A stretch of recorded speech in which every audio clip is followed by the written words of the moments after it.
ہمارے جو پڑوسی ملک ہے اور جو اسرائیل ہے، یہ دونوں ملک اپنے پڑوسیوں کو چین سے جینے نہیں دے رہے۔ افغانستان میں حملہ،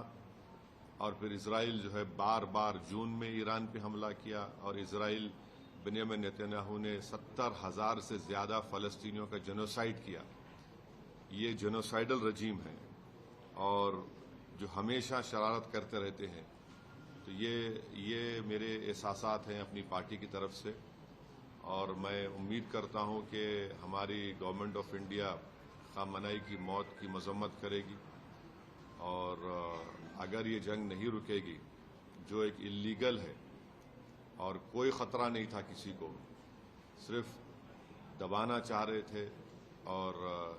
ظلم کر رہے ہیں اس طرح وہاں پر حملہ کر کے، اور اس کے جو نتائج نکلیں گے وہ برے نکلنے والے ہیں۔ ہم لوگ انڈر اسٹیمیٹ کر رہے ہیں، یہ ختم ہونے والی نہیں۔ اگر ٹرمپ اور نتنیاہو سمجھ رہے ہیں کہ رجیم چینج ہوگا ایران میں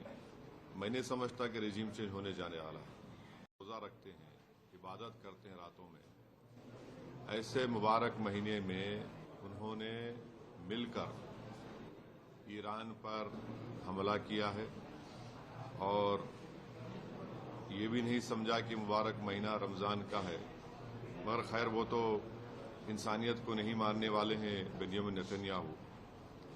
اور جو حملہ ہوا ایران کے اوپر، ہم اس کی مذمت کرتے ہیں،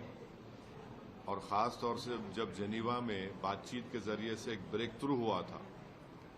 اور ہو سکتا تھا کہ اگر وہ بات چیت کو مان لیتے تو جتنے نیوکلیئر سٹاک پائلز تھے ایران کے پاس وہ شاید استعمال نہیں ہوتے،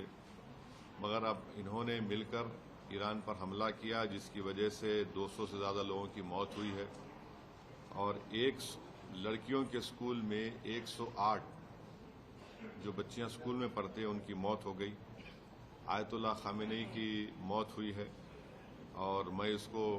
امورل اور ان لافل ایکٹ مانتا ہوں آیت اللہ خامنہئی کی موت کو، اور میری طرف سے، ہماری پارٹی کی طرف سے نہ صرف ان کے شیعہ ورلڈ کو بلکہ پورے لوگوں کو جو ان کو اپنا رہبر مانتے تھے، شیعہ قوم ان کو اپنا رہبر مانتی تھی، اور ہم یہ مطالبہ کرتے ہیں کہ یہ جنگ ختم ہونی چاہیے،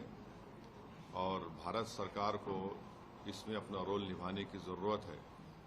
اور ہم امید کرتے ہیں کہ موجودہ بی جے پی کی سرکار آیت اللہ خامنہئی کی موت کو کنڈیم کرے گی، اس جنگ کو رکانے کی پوری کوشش کرے گی، کیونکہ یاد رکھیے کہ 10 ملین کے قریب بھارت کے ناگرک گلف کنٹریز میں کام کرتے ہیں، اور ابھی اطلاع آئی کہ عمان کے پورٹ پر شاید ہمارے ایک انڈین ورکر کی زخمی بھی ہوئے ہیں۔ تو یہ بہت، اگر یہ جنگ نہیں رکے گی تو پھر یہ بہت آگے بڑھے گی، یہ ٹرموائل ہوگا پورے علاقے میں، اور آپ کو اندازہ بھی نہیں ہے کہ کئی بھارت کے لوگ جو عمرہ کرنے کے لیے گئے ہیں، اور وہ ٹریول ایجنٹ کے ذریعے جاتے، پیسے دیتے 2 دن مکے میں یا 3 دن مدینے میں، اب ان کے پاس پیسے نہیں ہیں، وہاں پہ فلائٹ ہی نہیں اڑ رہی ہے وہاں پہ۔